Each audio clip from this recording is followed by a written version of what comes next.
Okay, welcome to Beyond Pixels, and today we are going to be meeting three of the top Web3 and Metaverse marketing influencers. Now, before we do that, I have a brief statement to make. Firstly, my name is Dan Barry. I am the founder and CEO of Web3 and Metaverse Marketing Network. Our purpose is to connect brands newly in the Web3 and Metaverse marketing space with the most innovative resources available to help them meet their marketing objectives. Now, part of this means that I'm always constantly looking for the latest innovators, and to be honest with you, there are so many innovative companies and individuals in the space. It's truly amazing. And my co-host Nodo, he's always introducing new innovators to me as well. But More is I'm coming. not always coming. Yeah. But I'm not complaining. It's like meeting these innovators and learning from them is what really, really jazzes me. But at the end of the day, what it means is like I'm spending all my time meeting these innovators that I don't have the opportunity to do deep dives in subjects that, to be honest with you, I'd love to do. And that's where influencers like Diego, Marc, and Ely come into play. They do the deep dives and they distill these like complex subjects and do it in digestible content that for me is like totally invaluable. So I Ely, Marc, and Diego, I want to do a big shout out to you guys, not just for me, but on behalf of everybody who you are educating, informing, and inspiring on a daily basis. Thank you so much. Yeah, I want to totally you. agree with you then. And especially like even when I was starting doing MetaView in this space, I'm co-founder and CEO of MetaView, which is gamified experiences marketplace. Getting information on so many gaming and virtual worlds was so difficult. Besides the influencers who are saving lots of time for me to get the valuable information and do my research, I also want to thank all of them. And getting all our favorites, Diego, Ely, and Marc, all together, it was very exciting for us, and I'm sure we will be having very, very interesting panel for us and for listeners at the same time. An amazing conversation. So back to you, Dan. I think we are ready to start, right? Okay, so let's start by introducing you to our panel. Diego, could you start by giving our listeners and viewers a bit of a introduction to yourself? Sure. Yeah. Thanks for having me. I'm stoked to be here. I've been working in marketing and digital strategy my whole life since I was 16 years old. I had my first job in an agency that was working with Samsung, Red Bull, Warner Bros. Brands on that size on how they can take advantage of esports, and that's in 2007, right? Where the console was sitting in the basement, not in the living room. Game was just for geeks and nerds. And that's how the culture was, right? And I spent my whole career on that. I moved into e-commerce afterwards and looked into different elements of that for brands as well, and opportunities and culture and how those things mix together. And in 2017, when I stumbled into blockchain, I got really excited about that. And I, started devoting a lot of my time towards that. Made the full-time move in 2021 at the beginning of the NFT craze. And from there, I went on to work with Adidas, Prada, Salesforce, Unilever, L'Oreal, Porsche, Skoda, Cupra, Shell, and other Fortune 500 brands, but also a lot of brands that are natively building the next iteration of the web, right? So that's what I've been up to in this last 2.5 years. Amazing. Cool. Let's go with Ely. Could you give us a quick introduction of yourself? Yeah, definitely, guys. Thank you very much for having me. I'm super excited to be here alongside such legends as Diego and Marc. And I like to call myself a marketing futurist with a technology background. I actually spent the most part of my career in technology, doing software implementations and different types of technology projects. I've always been super passionate about innovative technology. I've been a gamer all my life, so similar to Diego. I've been, I got my first PlayStation 1. I was like 8 years old, and it was like just a moment that lasted forever with me, stuck with me forever. And then I tried to combine this passion about 5 years ago when I decided to leave the corporate life and start my own company. And I started looking into marketing, and I started becoming going deeper into marketing and just helping companies with marketing.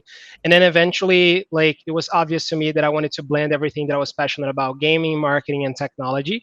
And that's essentially what I do nowadays. So 5 years later, I've been helping immersive companies to grow, get more clients, advertise their experiences, and also building immersive experiences that are used from a marketing perspective. And so everything marketing, technology, and gaming, that's where I'll be. So yeah, once again, excited to be here with you guys today. Amazing. Very, very, very, very cool. And Marc, finally, to you. Yeah. Yeah, thanks for having me. Excited to be here. And yeah, I'm originally coming from the crypto space of what's nowadays called Web3. I joined Bitcoin Swiss in 2017. Bitcoin Swiss was one of the early crypto finance pioneers. At that time, there was only like Bitcoin and Ethereum and some crypto finance things. And yeah, built up the marketing comms team there.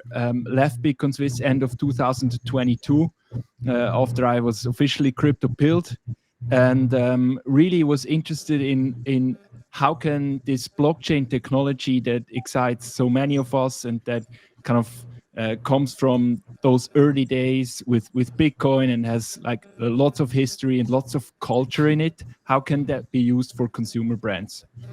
And then I started with 51 Ventures, which is an advisory business. And do you hear?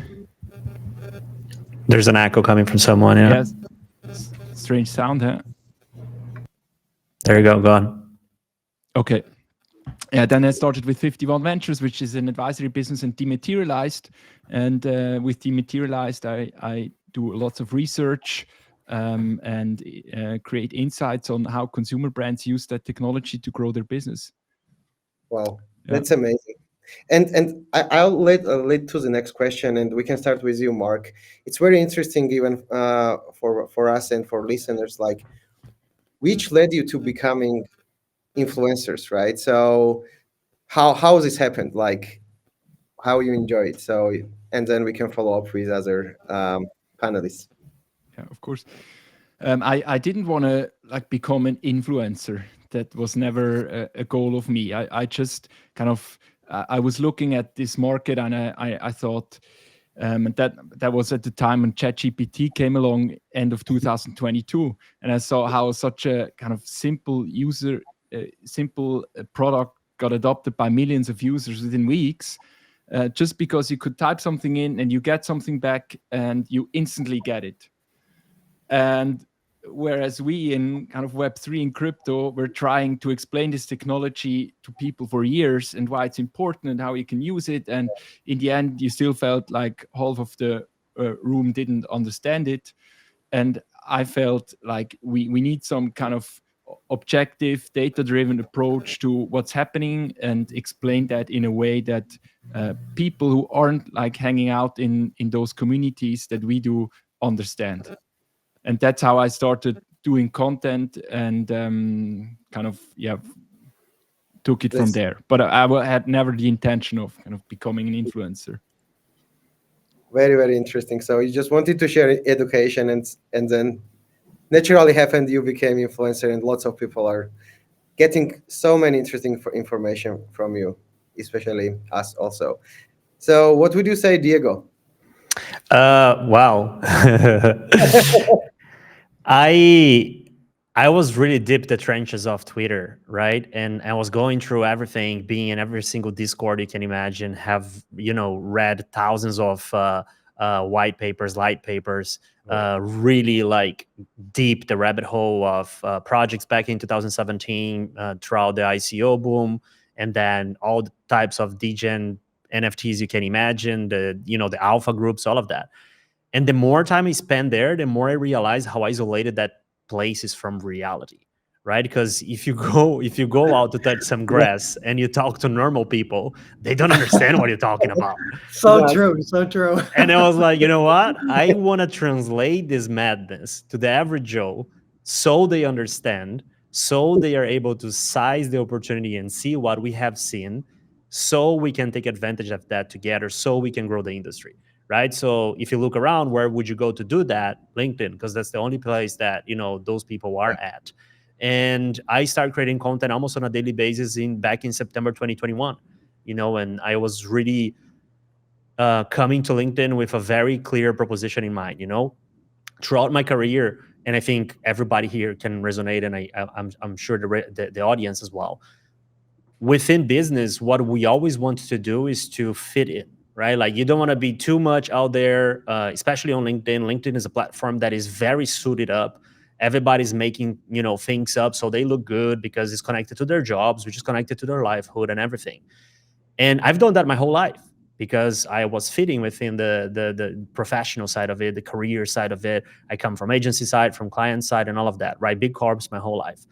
And then coming from this motto of Web3, especially the more sort of like, you know, out there of Web3, what I realized is that this new way of looking into the technology, this is the way of looking into the system, the internet, the financial system, it's very disruptive, right? There is a lot of things there that we want to be done different, that we want to innovate, that we want to push forward. So once I started creating content on LinkedIn, I was like, you know what? Fuck it. I'm going to be myself as much as I can. People liking it or not, it's an opportunity that I'm having, and it's a shot I'm going to give.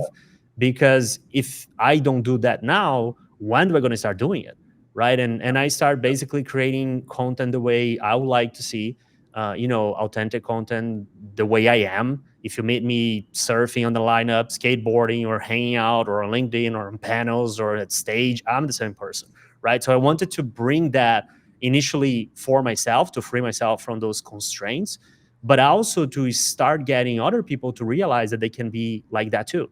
Right. So I started getting a bunch of DMs at the early stage when I was posting content, and people like, dude, I wish I could say that shit. Dude, I wish I could do like that. Dude, I wish my company wouldn't be watching me so I could have a PFP on LinkedIn. Because nobody had PFP on LinkedIn in September 21. It was very edgy, right? LinkedIn kept trying to buzz me. They keep sending me emails. That's not the original picture of you, so we're going to take your account down. And I was like, let's go. And I will flip my PFP and keep pushing, you know? So that's how I became an influencer, I would say, or whatever you want to title me. I don't really care, but I'm just being myself, having fun, and at the same time, you know, really trying to push the envelope so we as an industry get more mature and you know, can get to where we think we can get. Because we've seen something, you know, every time I talk to founders, every time I talk to people that are deep in the space, people have, like, you know, their eyes are shining. They've seen something exciting. The problem is that majority of us are technologists. So we don't know how to translate that shy to the normal people. And, you know, and that's what I'm trying to do as a non-technologist, convert that into almost a technologist now by reading so many light papers and white papers and all of that jazz. That's a good analogy as well. Ely, over to you. Same question. Awesome. Yeah. I think for me, it was kind of a little more intentional in the sense of, like, when I left my original, you know, corporate life, and I've started, you know, studying marketing and understanding what marketing was and what were the top marketing strategies. I remember, like, I used to vibe a lot with the content of Gary Vaynerchuk, and he would always say, you know, like, if you don't know what to create content about, just report whatever you're learning, report your journey, right? And I really resonated with that, you know. And so back in the day, I remember, like, I was just kind of learning more about marketing and understanding what marketing was, and looking at it from a perspective of, like, technology and gaming, and I was basically learning a lot of stuff. And then, similar to Diego, like, when I was already studying marketing, when I came across immersive technologies, and I immediately fell in love with it and felt passionate about it, I was like, this is it. I need to study this further because I need to understand what this is. And so I started looking at, like, reading a lot of white papers, reading a lot of reports, looking a lot of the statistics, and just getting really deep into the data.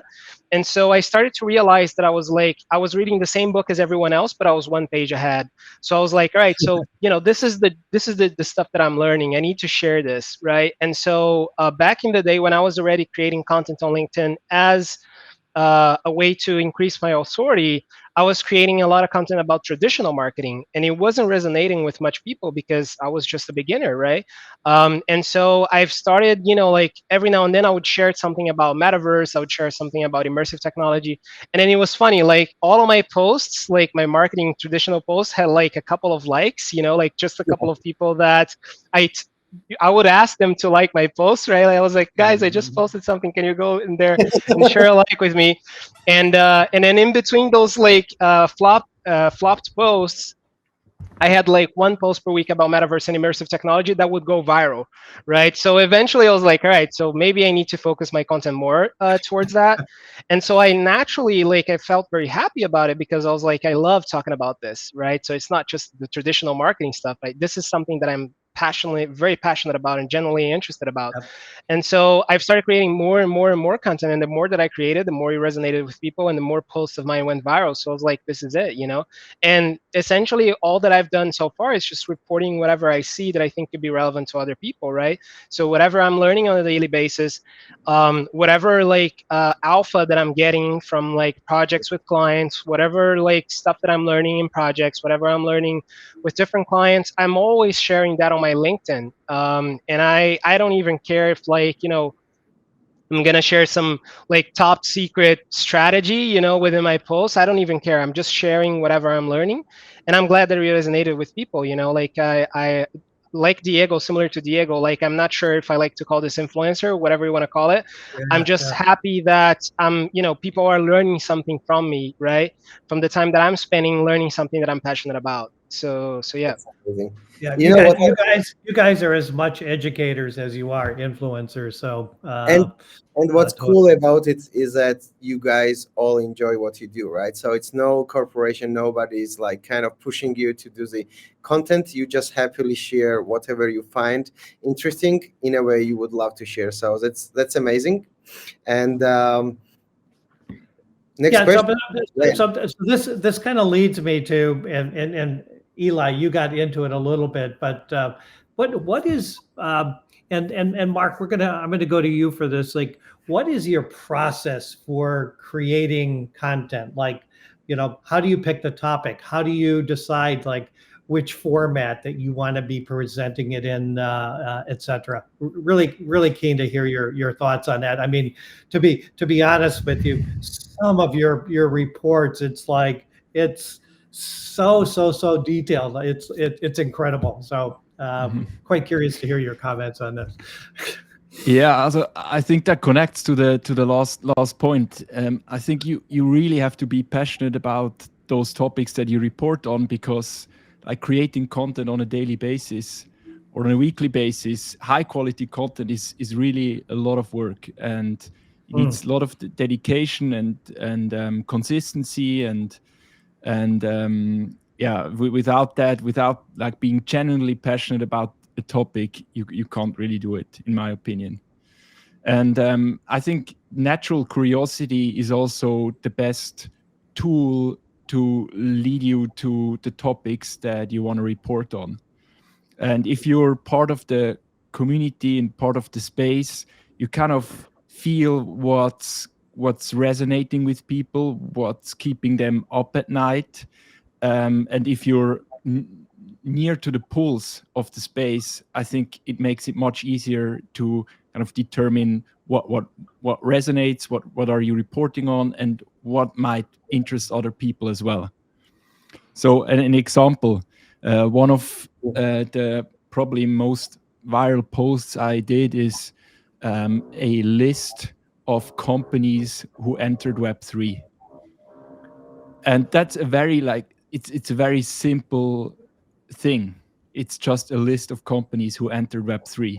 But that resonated so much with people because you kind of felt that was end of 2022 and we were kind of entering the beer market, and everyone was kind of wondering, what's now left from this initial hype, and like what do we tell our friends, and how do we legitimize what we're doing inside our corps, and so that was just great timing and at the pulse of the space.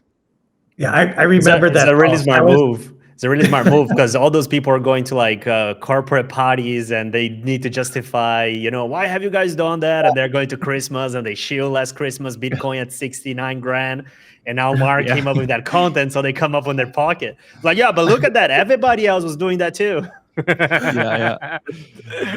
very, very interesting. And yeah, just quick comment is that I love to see on LinkedIn now people are commenting GM. It's like, it's very useful if you are guys doing Twitter Spaces, as I was doing. It's always like people say, but now if we see on LinkedIn people writing the GM comments on our show, GM to everybody, and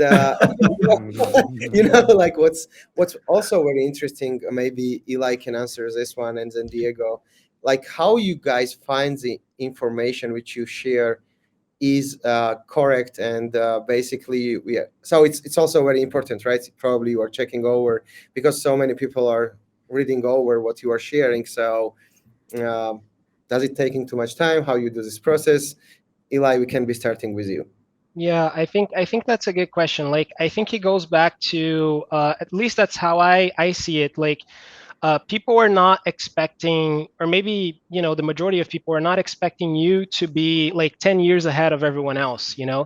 And I was talking about this with a friend the other day. Like, when you're 10 years ahead of everyone else, you're either going to be seen as a genius or as a crazy person, right? And there's no like it's a very fine line, and then you're either crazy or a genius, right? But people are not expecting you to be 10 years ahead. They are expecting, or maybe I wouldn't say expecting, but like if you are reading the same book as everyone else, but you're one page ahead, that's already super valuable for them, right? So whatever you can share that is next, I think that's what people love to see, because it's something that they can relate with, and it's not something that it's like 10 years in the future that it's like almost impossible for them to fathom, to imagine, right? So I think that's one thing. And then the other thing is like, it goes back to what Mark said and what Diego said. It's about being passionate, because you cannot go through like a 90-page white paper if you're not passionate about something. Like, and I've done it many times. Like, I'm reading reports from big consulting companies that are like super boring to read, I'm not gonna lie, but I've read it because like, it's something that I genuinely wanted to learn more about.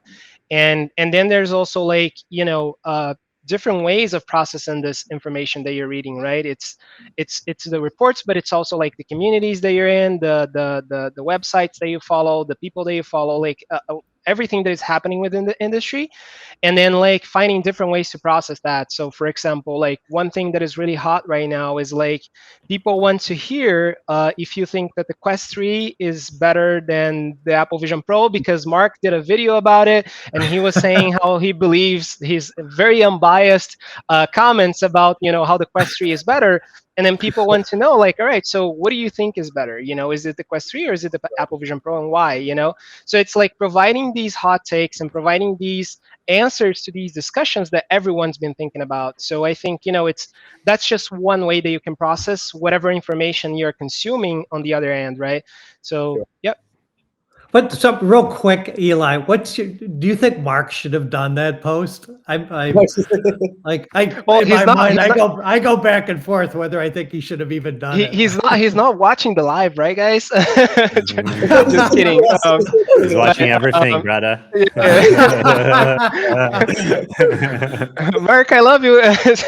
No, just no, but yeah, I think he did his job, obviously, right? He wants to promote his own product, but I don't think he was, I wouldn't disagree completely with him on what he said, because at the end of the day, and that's something that I did a couple of posts about this already, like, I think, if you compare these two products, the Quest 3 is like the best bang for the buck, like you're getting a lot of things for a very small price, and then I think he exposed that, right, which is something that everyone's been thinking about. So I think he actually did a really good job, and especially like my timeline was completely flooded with that video like a couple of days ago. So it was a free marketing that he got, He worked, exactly. It worked. Regardless if we're talking good things or bad things about the Quest 3, we're talking about the Quest 3, so that's ultimately what he wants. And so, personally, I think he did a really good job with that video. Not sure if I fully agree, but I definitely agree with some parts of it. I mean, it's also good to see like a human side of him, right? Like, it's rare. And when it comes through, it's good. I mean, he knows he needs to like work on that side too from his personal brand for sure. And I think that, he practicing BJJ very often now is giving him that edge of, a competitor edge, which is good. He's there. He's up for a good fight, and it's Yeah. exciting to see that happening. Definitely, and I think to add up on that, what I think it's funny is that Facebook in general, like they came out of an era of like a lot of disbelief, and a lot of people that looked at Facebook as a company that were selling their information to advertisers, right? And so when he shifted everything to Meta, when he shifted the company name to Meta, and then shifted his focus to the metaverse and AI, and then started going to a lot of podcasts, started doing like showing this more human side of his. I think at the end of the day, he's becoming a really good marketer, which is something that, for example, I think Elon Musk is a really good marketer because he has a very strong personal brand. And I think Mark is doing something very similar. He's trying to build like this personal brand of his, like it's Mark Zuckerberg. It's not just, I'm not just the Facebook CEO, it's so much more. So I think he's doing a good job. Yeah. Go ahead. I'm sorry. Yeah, just adding to this, Eli, I think what's special about this too is that as a content creator, as a good content creator, you recognize such things and you see, oh, that's not just Mark Zuckerberg uploading a video.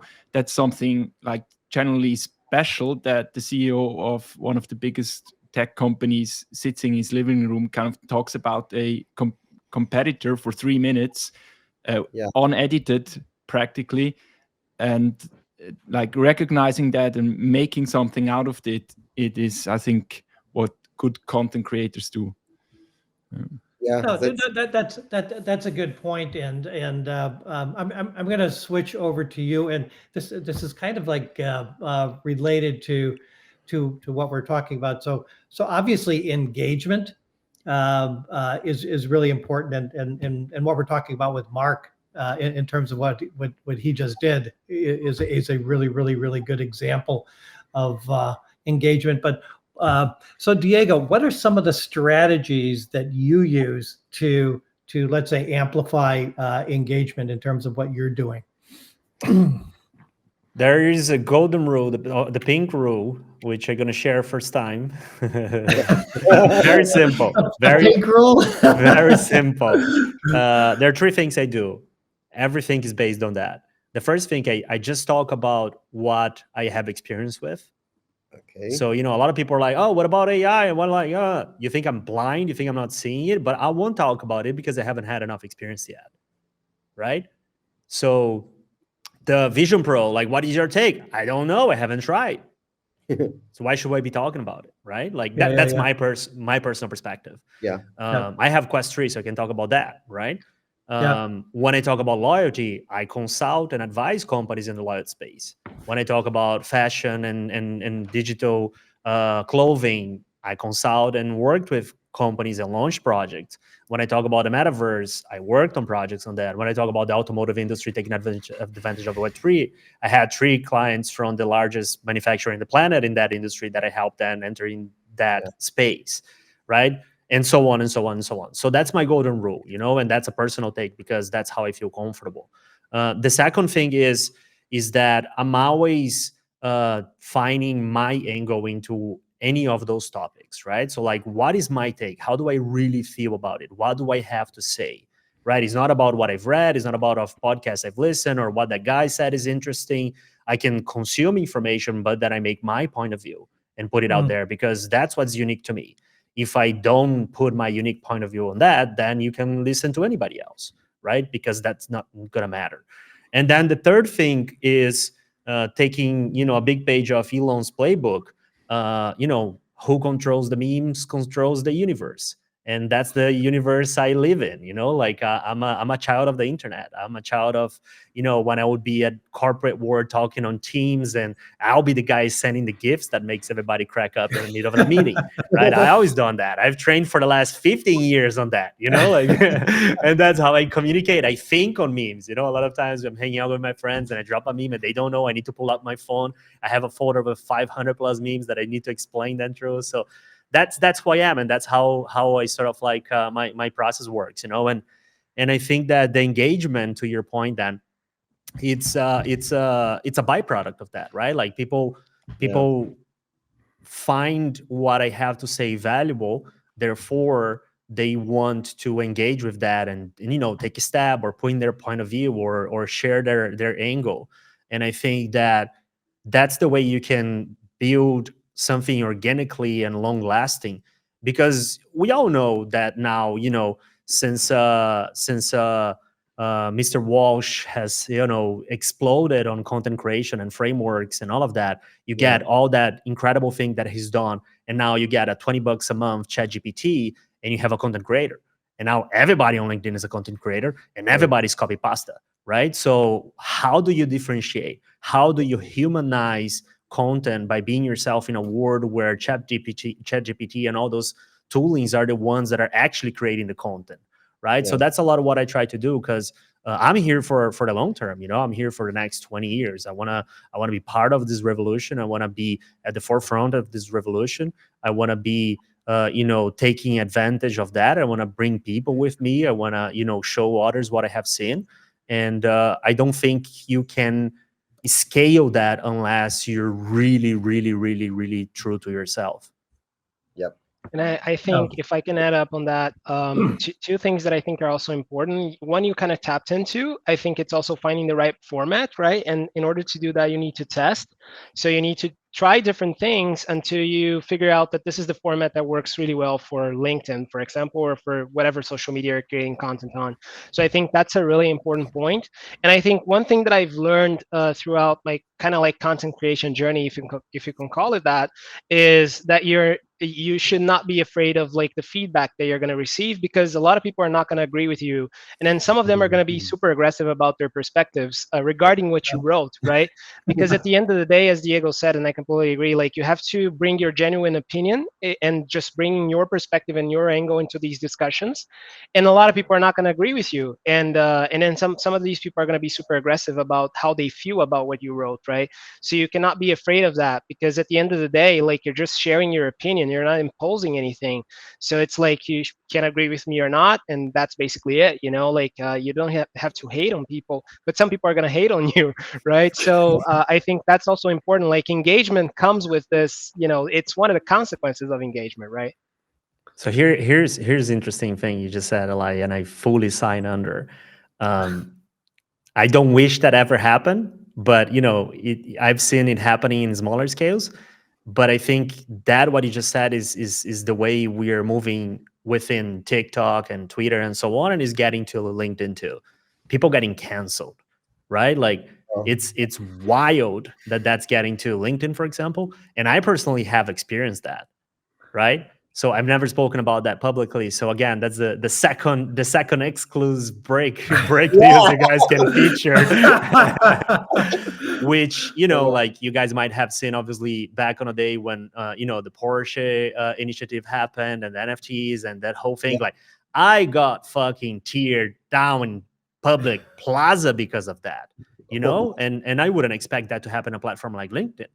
People were like tagging me and like bitching about me and posting screenshots and calling me out. And it's a platform that is extremely difficult for you to be canceled on, because that's where your money is coming from, right? That's where my clients live. That's where my audience lives. That's where I monetize, different things. So it's wild, because it's totally what Ely said, right? Like you need to be bulletproof, and God forbid that happens to anybody, but you need to be bulletproof for that, because if that comes to you, it's a big hit. And as a creator is all, shiny and beautiful, because, oh yeah, I have like 10 million plus impressions within the last year. I can, promote stuff and charge for it. Oh, people care about what I have to say. Oh, I go to a conference and people want to talk to me. But on the other side, there's a responsibility that comes with that, and that can hit anyone and anytime, because people love seeing you going and raising and reaching stars. But as soon as you're up there, people really also enjoy to tear you down. And as a creator, you need to be ready for that, willing or not, because if you will be succinct of those modes and how people want you to say and how they want your opinion to be, then what is the point of creating content? Marc, did you have any type of experience like this? I've a little bit of a different perspective. I think you need to differ between building up a brand and building up viral content. And what I found is just what Diego said. I think if you want to build up a brand, a personality, it's really important that you share your opinion, that you are who you are, that you're human. Whereas when you want to kind of engineer a viral content, for me, there are 3 rules. First, it needs to be valuable. And that can be in terms of like the information it contains, the quality of information, the data, everything. Second, it needs to be not opinionated, because I've seen that as soon as you kind of start infusing opinions, people are less likely to share it, because they basically must stand behind your opinion. Except there are exceptions. If like it's an extremely popular opinion that everyone aligns with, then it's different. And the third thing, it has to be simple. People are like their attention spans are really low, and we know that. I mean, it's the same for everyone. We don't like to read. We don't like to think too much about stuff. We just basically want to understand it and instantly get value out of it. And that's kind of the third rule: simplicity. Oh, very, very interesting point. Thanks, Mark, for sharing, which leads me to the next interesting question. You might not remember, but I will try. So if you could share one piece of content you are most proud of, looking back, I know you are doing lots of content, but if you can tell at least one example which you are very proud of, we can start from Ely this time and then continue. Or anybody. That's a that's a good question. Like I don't have anything specific in mind, I think, because just like Mark and Diego, like, and I'm sure they're probably gonna feel similar to me. Like they've done a lot of like maybe thousands of pieces of content at this point. And same here, like I've done like I've lost count of how many posts I've done so far. But I definitely think that the ones that I feel the proudest of are definitely not the ones that necessarily went viral, but the ones where I felt that I was genuinely, sharing my opinion about something, that was being very genuine. And, regardless if people were going to agree or not, I was sharing my perspective about something that was happening. I shared in a way that anyone could understand, that it was really easy for people to understand.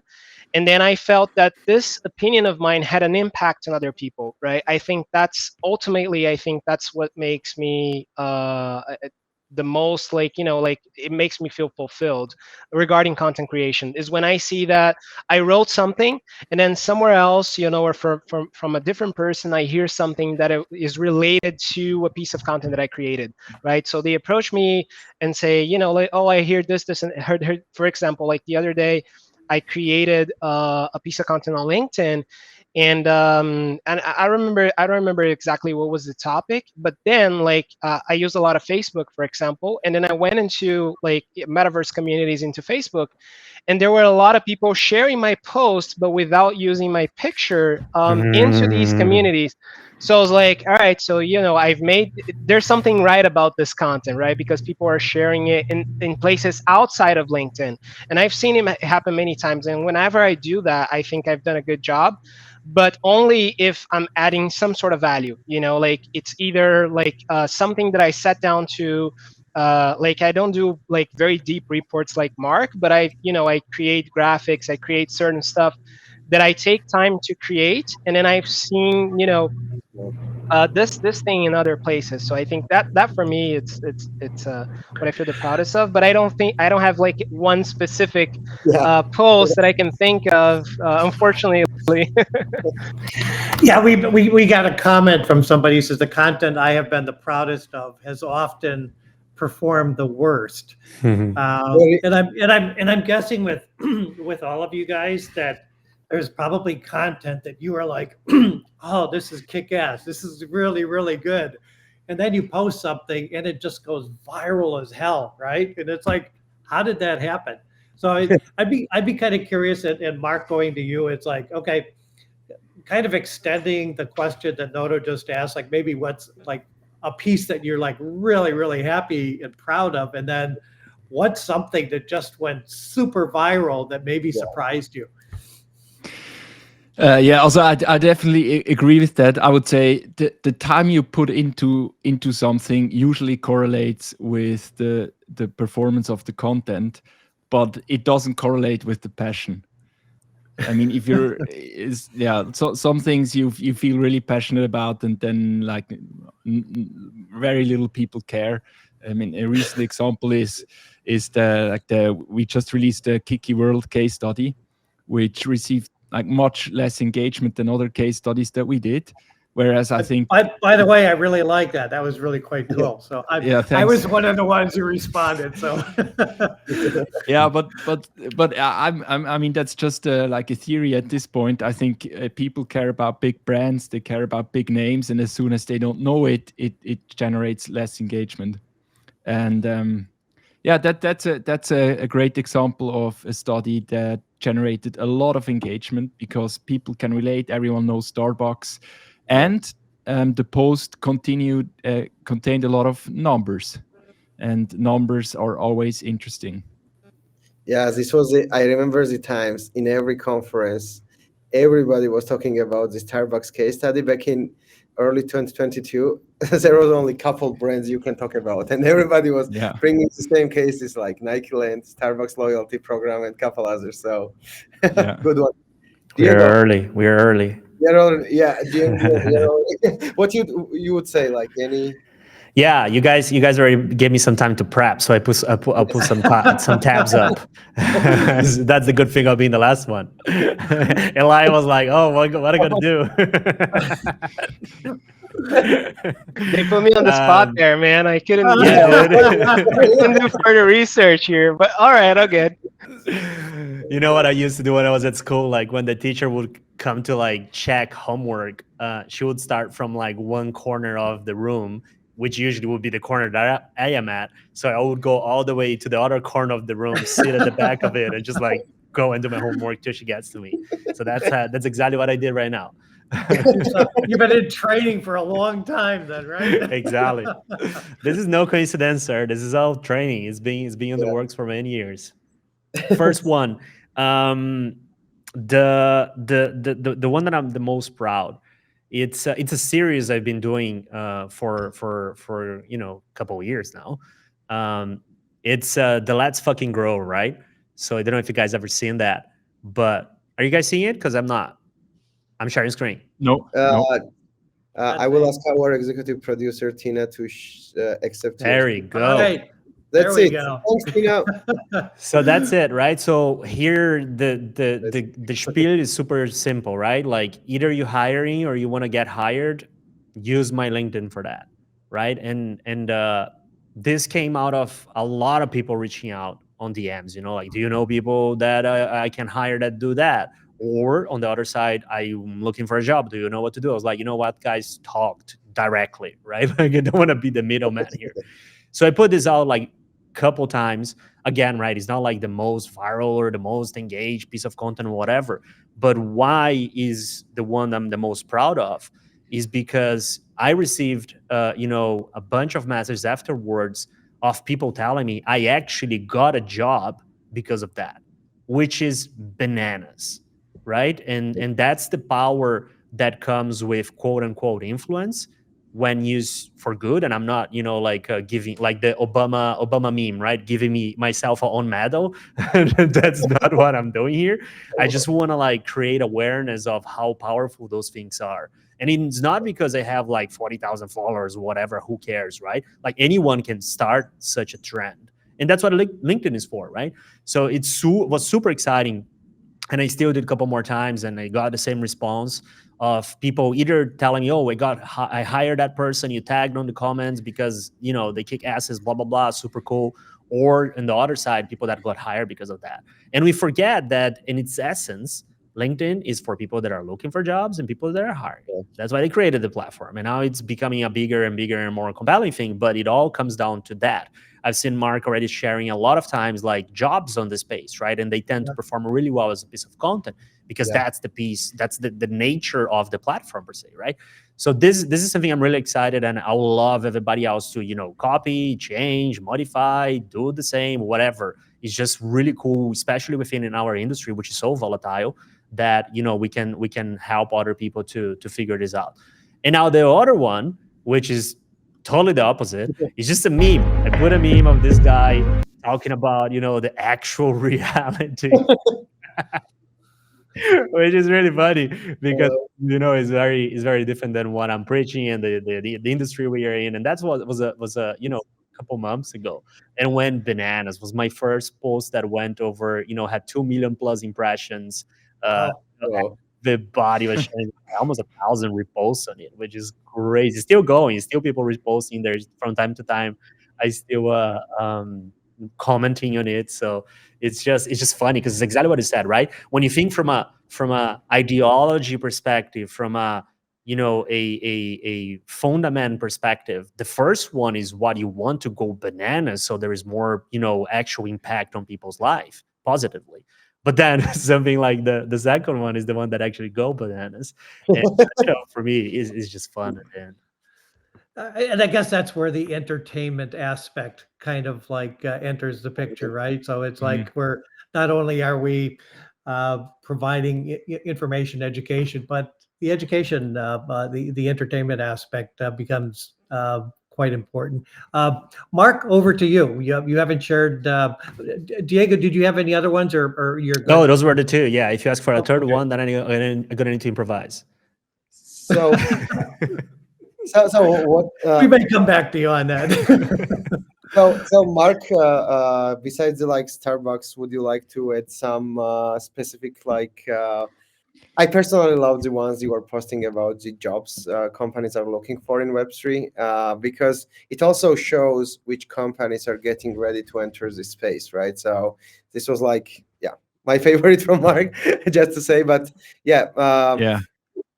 if you want to add quite cool to hear from you, Marc, because you have you know, your content is like so deep, et cetera and so forth. But really curious to hear your same response, like what went the most viral, and then what were you the most proud of?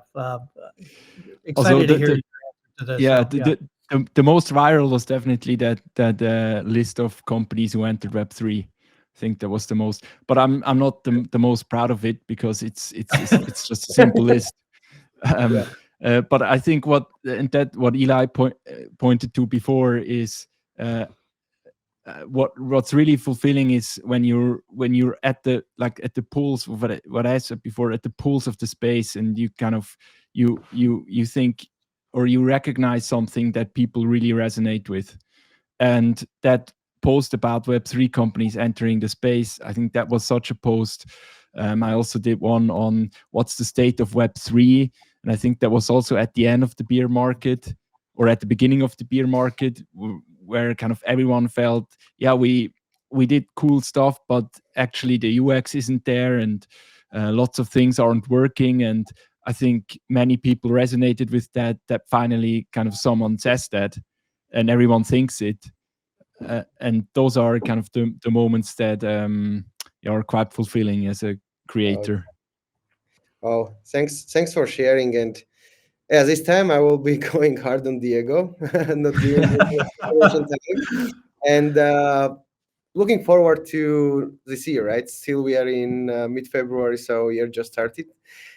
Just name one thing you are most excited development which is happening in Web3 and Metaverse space. It can be hard. One. Yes. Just one. I'll give you a list. Give him two. No, I give you a list of three. You're on three, right? I'm a well-trained consultant that always use the number 3 as a way to get people's attention. So, because you listen to the first and need to wait till the third comes. So first thing, without a doubt, because I have the insights, is loyalty. I will leave it there because everybody already covered. Marc does tremendous job on covering it. I have written thousands and thousands of words on that. So loyalty, I want to explain. The second one, it's immersive commerce. So why that? And a lot of people are like, Web3 and immersive commerce. I am from a school of thought that Web3 is obviously shaping the next iteration of the web, which is built on top of Web2, obviously, but is an evolution of that. But is not limited to blockchain, crypto, NFTs, DAOs, DeFi's, blah, blah, blah, right? Also takes into consideration AI, also takes into consideration everything that's happening within immersive experiences, right? We are going from a 2D web to a 3D web. And people are starting now to wake up and realize that, yes, all those things are connected as your phone is, because there's a stack of technology in your phone, not just one technology, right? Yep. So that's, for me, is really interesting. And immersive commerce and immersive web, it's something that I'm really excited about. And again, I talk by experience, right? I work with Journey.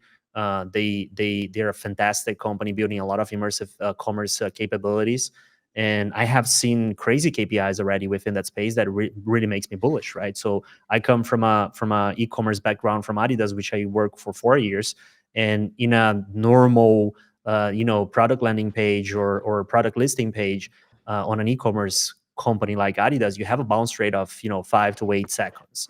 People come in, 5 to 8 seconds bounce, right? Now on capabilities that are A/B testing immersive experiences within e-commerce, you're having a 15 minutes engagement that people are not just engaging with the brand, but they're also adding more to basket. They are also converting more, right? So if we see all the hype around the Vision Pro right now, what Apple is doing right now for our industry is it's God's favor. It's incredible. It's the Chat GPT moment, because people are looking into that and like, oh, so the internet is going 3D now, right? And Web3 is part of that 3D internet, right? So that's the thing I'm really excited about for closing my rant. And the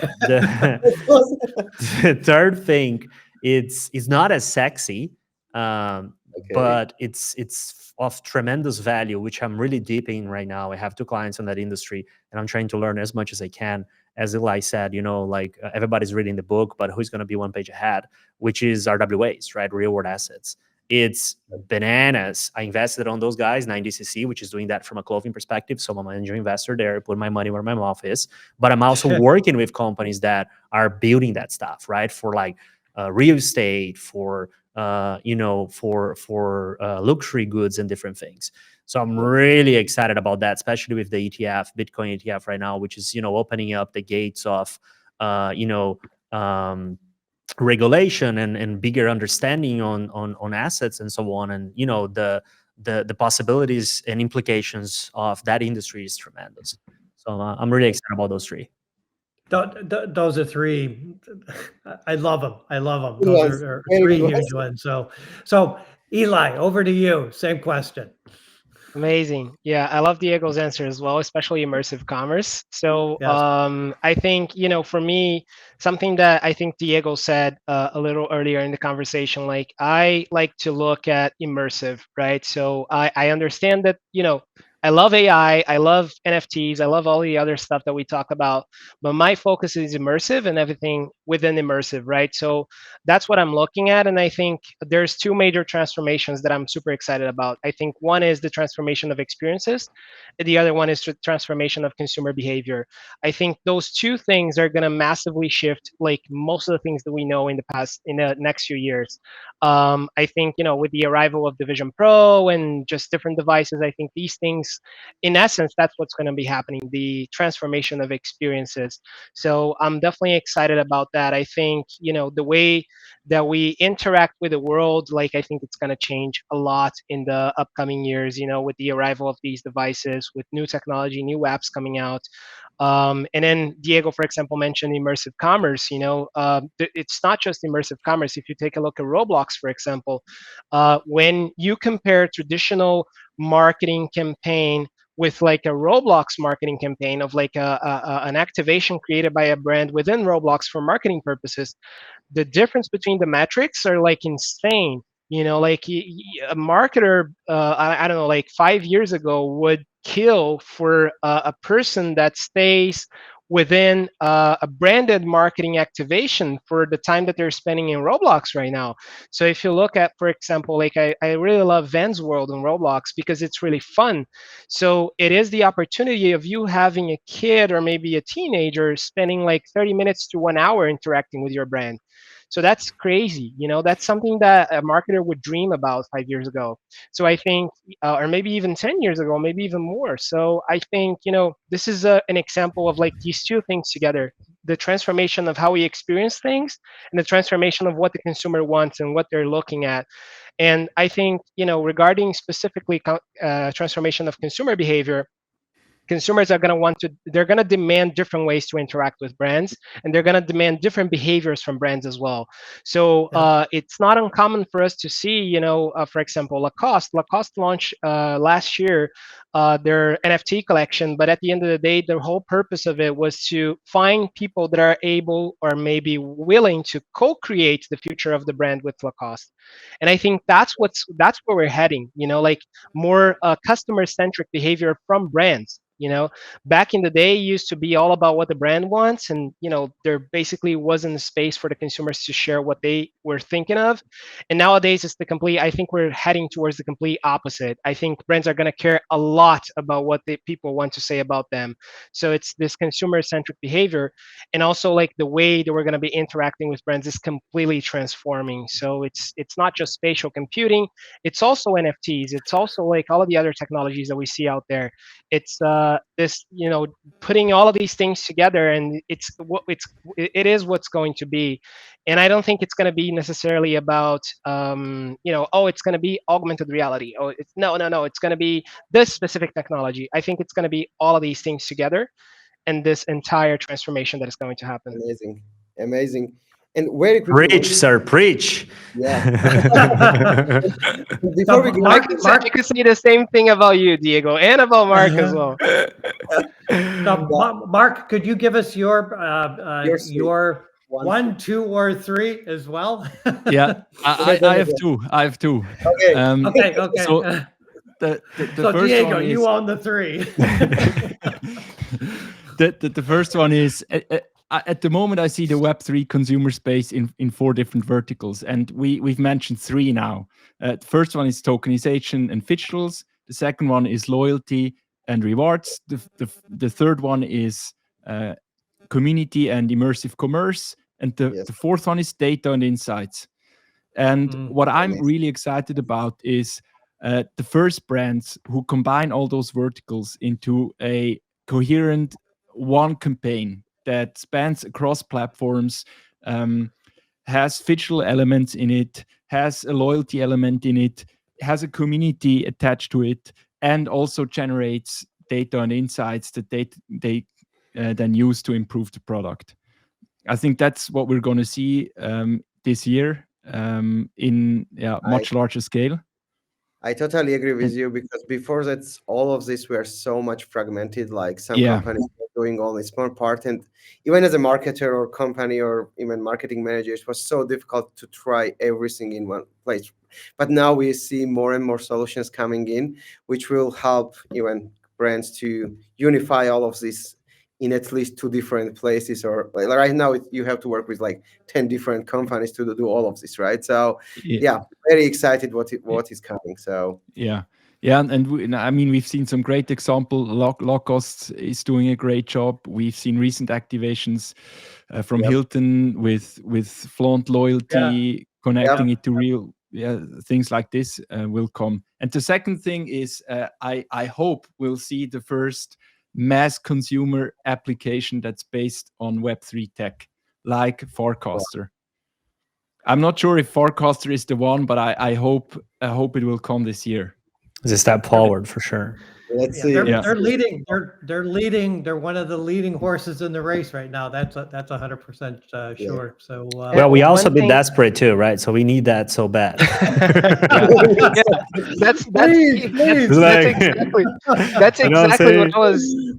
That's exactly something that I've been thinking a lot about. Like, we all know what it's the ideal world of like Web3 and immersive. Like, we all have like, oh, it would be amazing. For example, Julie just commented, like, building consumer experiences with interactive games, the rewards for loyalty, philanthropy, validation. Like we all dream of that, but Yeah. in reality, like nobody's been able to achieve that, right? And then the space dies, and then everyone is like, this, it's not worth spending time on this. There's no ROI here. Let's go to a different thing. And then all of a sudden, like someone from nowhere creates a company that is able to achieve all of these things in a way that generates profit for the business and it's sustainable. And so I think it's coming. It's definitely going to happen. Yep. It's Yeah, coming. like Nodo and I were talking the other day, and it's like I don't know if you guys are familiar with like Be Real, but so Be Real is like a new app, and we were like, God, if we wish like Be Real was like a Web3 app, right? It would be perfect, for like mass adoption or whatever. So hopefully somebody does something like that. Oh, I've got pitched anyway. OnlyFans for Web3 already, so we're gonna get there soon. Okay, no comment. I'm not joking, sir. I'm not joking. No, it should be that way. It's that sector of the economy usually is on the cutting edge of all new tech. So Oh, they created VR. If we're honest. This is true. So anyway, we're already up against. This has really been a great conversation. I've enjoyed the time we've all spent together. I was like looking. It's like, is it already an hour? Oh my God! It's like it feels like we just got started with the conversation. So Ely, Diego, Marc, thanks for joining us. But before we close, I'd like to kind of circle back with each one of you for a final comment. So Diego, over to you, and then also in doing your final comment, also let people know how they can reach you if they're interested in reaching and following you as well. Yeah, I mean, my only comment is let's fucking go. The year has started. Bitcoin breaking the charts. People are waking up. The AI and Apple Pro experts are coming back from their vacation to be Web3 advisors again. So let's go. The industry is well and alive, and this is going to be a fun cycle. Yes. Amazing. Ely? Yeah, I think something that I often say is we are building the future, right? So I see a lot of people saying, oh, where's the killer app of immersive? Where's like the killer application of Web3? We are the ones building it, right? Because we understand the space, we see the opportunities. So we're the ones that are going to be creating the opportunities. We're the ones that are going to be building this. So I think, the opportunities are here, guys. If you go into a niche, which is here, that doesn't have any opportunities, is because you're going to be the one creating the opportunities, right? So that's what we have to do. And if you want to follow me, Ely Santos on LinkedIn. I also invite you to listen to my podcast on Spotify, Apple Music, and etc. called Metavertising. Diego was one of my previous guests twice, so he definitely can talk me up there a little bit. And also like Marc, I would love to have you in there as well. Sure. Yeah, so I'd love for you guys to give it a listen as well. Amazing. Over to you, Marc. Yeah, my thought would be, and that's why I'm still crypto pilled. And never forget where we are coming from. I think and why we're doing this. It all started with giving power back to individuals, giving power back to the person, making the internet a little bit a fairer, less centralized place. And I think that's something we should never forget. Yep. And amazing. second thing is also never forget who you are building it for. It's always for the advantage of the user. Yep. And how can people get a hold of you, follow you, Marc? Either on LinkedIn or here you see it below, dematerialize.xyz is my newsletter. Cool. So again, thank you guys for joining us. Our next Beyond Pixels show is going to be on March 21st, and we're going to be, our guests will include Matthew Warneford, who's the CEO of Dubit. And then we'll also have Jason Stayert, who is the head of global brand partnerships and integrations for Century Games. So look forward to seeing everybody roughly in about a month. Thanks again. Yeah. Thanks again, everybody. Thanks for having us. See you in a bus. Thank you. Bye-bye.